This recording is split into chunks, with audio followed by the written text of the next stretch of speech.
Hi, this is a pilot podcast of what will be a series of presentations entitled The Story of Sandy Point, produced by the Sandy Point Heritage Society, a non-profit, community-based organization aimed at researching, documenting, preserving, and presenting the history and cultural heritage of Sandy Point. We will also be highlighting the contributions and biographies of some prominent Sandy Pointers whose stories are all woven into this awesome tapestry. My name is Sylvester Hodge, also known as King Socrates, chairman of the Sandy Point Heritage Society and one of the presenters of this program. Within the context of the British arriving and establishing St. Christopher/St. Kitts as the first British colony in the West Indies in 1623, the French arriving in 1625, and they being jointly responsible for the near genocide of the native population by 1626. The decision to partition the islands among these two European powers saw the French occupying the northern and southeastern quadrants of the island, while the British occupied most of the middle section. The boundary lines for the British were established from the Gut, just west of Camps, in the vicinity of what is now Ross University, to Pump Bay, bordering on Fig Tree. This included West Farms, Challengers Village, Old Road, Middle Island, Halfway Tree, New Guinea, and Sandy Point. Although Basseterre was the capital of French St. Kitts up to about 1777, 1783, and Old Road being the landing site of the British in 1623, where they built their first parliamentary building.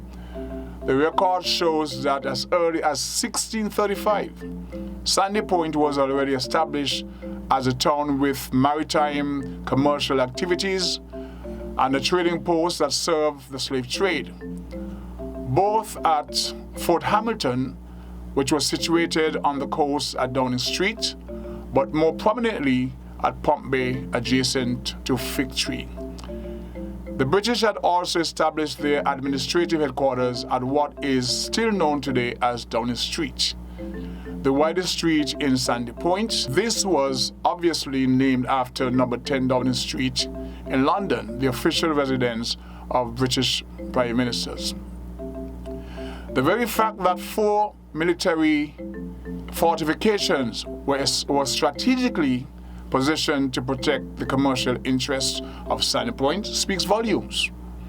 3 were built by the British and 1 by the French.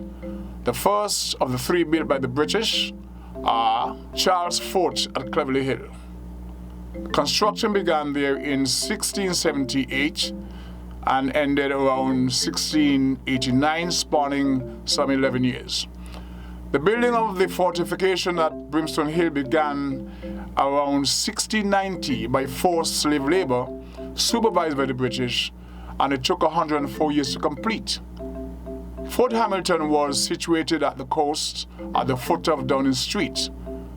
Fort Francois, built by the French on the bluff overlooking the harbor at Fig Tree. This later became known as Fort Charles after the British took control of the island in 1713. Only 2 of these forts exist today. They are Brimstone Hill Fortress, that stands 800 feet above sea level, spanning some 40 acres of land, and dubbed the Gibraltar of the West Indies, and now a UNESCO World Heritage Site. And Charles Fort, situated at Cleverly Hill, and at one point used as a leper asylum. So whereas there were 2 forts built and positioned to defend Old Road Bay, Sandy Point boasted 4, ranging from Brimstone Hill to Fig Tree. Sandy Point runs about 2 miles from New Guinea to Fig Tree. We read that tobacco, cotton, and indigo were amongst the first crops to be exported by the Europeans to markets in Europe and North America, where these products were in growing demand. This production was affected initially by indentured servitude. However, Production from other Caribbean islands and North American colonies deflated the price, resulting in an 18-month moratorium on St. Kitts tobacco farming in 1639. This prompted the production of sugar on St. Kitts in 1643 and on Nevis in 1648, with Nevis emerging as the richest island in the Western Hemisphere by 1652.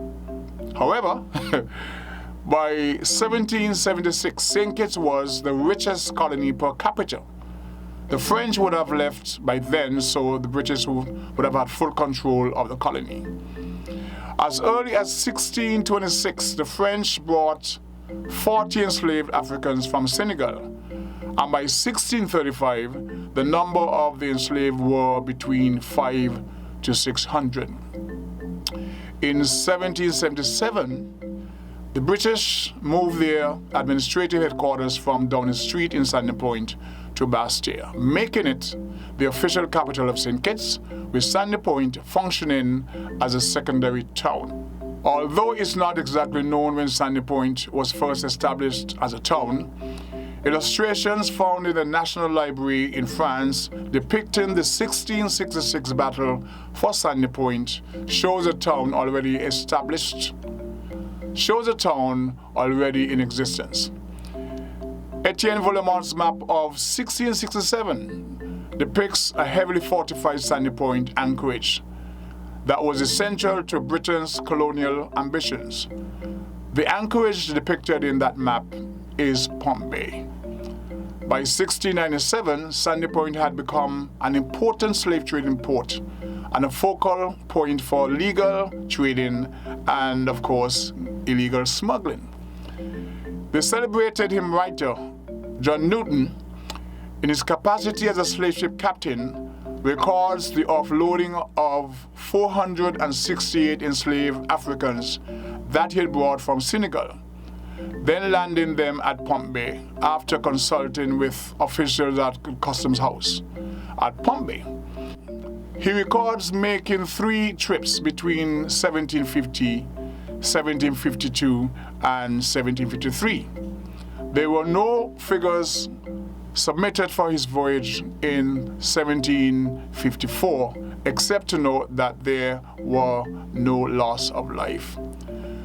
Newton also noted that whereas in the French islands such as Martinique, Guadeloupe, slave auctions typically took place on board the slave ships, but that in the Leeward Islands, the auctions took place ashore. While it is uncertain where exactly in Sandy Point slave auctions took place, whether at Pump Bay, Downing Street, or some other location, local folklore among Sandy Pointers claims that an unoccupied lot of land known as the Pound, situated above the Methodist Cemetery on Downing Street, was used as the slave market. Now, every Sandy Pointer would know this to be that open lot of land across from Brookshop, close to the gut, that we call the Pound Yard. It was actually where domestic or farm animals were impounded by agents of the plantation owners and would be kept there to be sold at auctions, if not claimed or paid for by the owners. This is the very spot that is claimed to have been used as a slave market. Stay tuned for upcoming episodes that will cover more of the post-emancipation era, coming into the 30s, 40s, 50s up to current time, with interviews from various prominent Sandy Pointers who are still with us. And you'll be able to see their live interviews and their contributions to the story of Sandy Point.